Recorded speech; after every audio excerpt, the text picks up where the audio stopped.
की गई है, बल्कि सुबह से ही ऐसी तस्वीरें आ रही हैं जहां पर बुजुर्ग जो है बढ़ चढ़कर आज 7वें चरण में हिस्सा लेते हुए नजर आ रहे हैं। अनूप हमारे साथ जुड़ गए हैं वाराणसी से, उनसे जल्दी से अपडेट ले लेते हैं।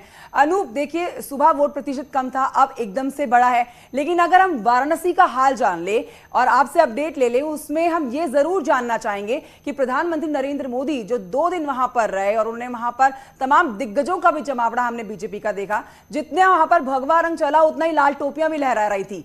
तो आप वहां पर जमीनी हकीकत ज्यादा बेहतर बता सकते हैं। आधा चुनाव का दिन बीत चुका है, क्या तस्वीरें अब निकल कर आ रही है, लोगों का रिएक्शन कैसा है, क्या है वहां पर जनता का मूड इस बार?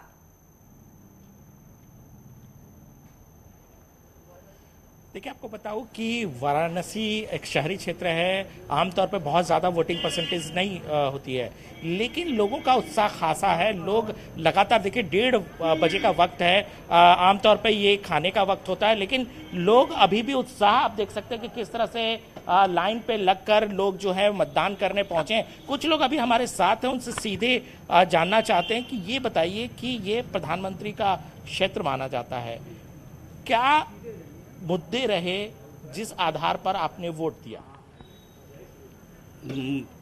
मेन मुद्दे थे विकास के, और प्रधानमंत्री ने जो जो विकास किया, सबका साथ सबका विश्वास हासिल किया उससे, और इससे हम लोग बहुत प्रभावित हैं।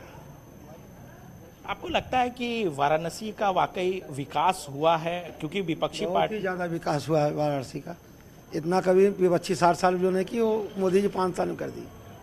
आज विश्वनाथ कॉरिडोर भव्य नव्य जो विकास हुआ सब अच्छा हुआ। देखिए यहाँ के योगी महाराज जो भी किए हैं सब बहुत ही बढ़िया किए। देखिए ये यहाँ के लोग हैं, और जिस बात का जिक्र आप भी कर रहे थे, प्रधानमंत्री नरेंद्र मोदी का लोकसभा क्षेत्र है, और जिस तरीके से चाहे कि काशी विश्वनाथ कॉरिडोर का मसला हो या जिस तरीके से सड़कों का जाल बिछा है, तो ये तमाम मसले रहे हैं जिस आधार पर लोग बिल्कुल काशी की जनता कहती है विकास, लेकिन अगर विपक्ष की बात की जाए तो वो विकास को मुद्दा नहीं मानती है। उन्होंने कहा कि विकास ऐसा कुछ भी नहीं हुआ है और अब जनता का मोह बीजेपी से भंग हो गया है। मऊ से हमारे साथ रामगोपाल भी जुड़े हुए हैं।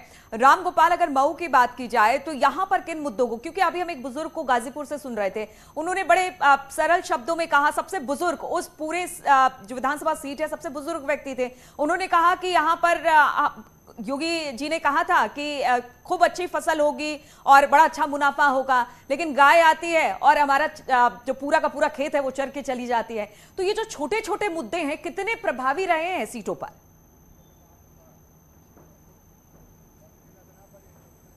बिल्कुल, और मऊ की अगर भौगोलिक स्थिति की बात करें तो मऊ की चारों विधानसभा की स्थितियां अलग है और वहां पे समस्याएं अलग हैं और जो वहां के मुद्दे हैं वो अलग हैं। मधुबन की बात करें तो मधुबन में भाजपा सरकार में दारा सिंह चौहान जहां से विधायक चुने गए थे और मंत्री भी रहे, अभी वो समाजवादी पार्टी में, उस क्षेत्र में पूरे में बाढ़ का एक जो दंश है वो झेलने को मिलता है। मऊ सदर में जो है उद्योग धंधे ठप पड़े हैं, पढ़ाई का जो शिक्षण संस्थान है वो उस स्तर के नहीं है कि यहाँ के जो युवा हैं ये क्वालिटी एजुकेशन यहाँ पे प्राप्त कर सके। अभी जो है रोड का जो इंफ्रास्ट्रक्चर है वो धीरे धीरे डेवलप हो रहा है। अभी पिछले 5 सालों की स्थिति ये थी या इसके पहले की स्थिति ये थी कि यहाँ से गोरखपुर की दूरी सिर्फ 125 किलोमीटर है, और अगर आप सरकारी बस में बैठ के गोरखपुर तक के लिए सफर करते तो 4 से 6 घंटे तक का वक्त 125 किलोमीटर तय करने में लगता। हालांकि अब वो रोड बन रहा है, वो इंफ्रास्ट्रक्चर तैयार हो रहा है, लेकिन इस तरीके की जो छोटी छोटी समस्याएं हैं ये वो यहाँ पे जरूर हावी हैं। लेकिन कुल मिला के ओवरऑल जो भाजपा सरकार या सरकार की तरफ से जो लोगों को ये समझाने की कोशिश की गई, चाहे वो किसान सम्मान निधि हो, श्रमिक कार्ड की योजना के तहत। ठीक है रामगोपाल, जल्दी से एक रिएक्शन ले लेते हैं। सर्वेश से हमारे सहयोगी बने हैं। सर्वेश, आप बताइए कैसा चल रहा है मतदान? आधा समय बीत चुका है, वोट प्रतिशत भी लगातार बढ़ रहा है। जी, निश्चित तौर पर आधा मतदान बीत चुका है और लगातार मत प्रतिशत बढ़ रहा है। इस वक्त हम भदोही जिले के औराई विधानसभा सीट पर मौजूद हैं और यहाँ पर आप देख सकते हैं ये लक्ष्मण पट्टी है और समई में यहाँ पर एक प्राथमिक जो है विद्यालय है, ये मॉडल स्कूल है और यहाँ पर 3 बूथ हैं और बूथों पर आप देखिए कि बाहर किस तरह से लाइन लगी हुई है और देख सकते हैं जो बुजुर्ग महिला है वो भी यहाँ पर आ रही है अपने वोट को कास्ट करने। तो यहाँ पर लोग काफी जागरूक हैं और अपने मताधिकार का प्रयोग करने के लिए आ रहे हैं और तमाम लोग लाइनों में लगे हैं और लगातार यहाँ पर वोटिंग के लिए जो है वो लाइन लगी हुई है और तमाम लोग यहाँ पर आ रहे हैं और सुरक्षा के यहाँ पर व्यापक इंतजाम किए गए हैं। पैरामिलिट्री फोर्स के साथ ही साथ सिविल पुलिस तैनात की गई है और कुछ मतदाताओं से जान लेंगे कि आखिर यहाँ की क्या समस्या है। बताइए औराई की क्या समस्या है, किस समस्या को, क्या मुद्दा है यहाँ का, क्या मुद्दा है, आप बताइए क्या मुद्दा है, यहाँ की समस्या क्या है? यहाँ का मुद्दा मतलब जो है सरकार पर बदलना चाहते हैं। सरकार बदलना चाहते हैं। यहाँ की समस्याएं क्या है, औराई की क्या समस्या है?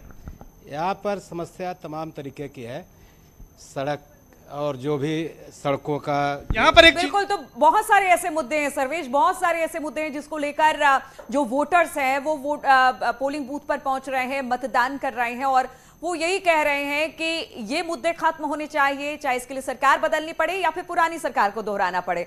तो ये तमाम बातें हम दिखाते रहेंगे अलग अलग विधानसभा सीटों से, लेकिन रुकेंगे छोटे से ब्रेक के लिए।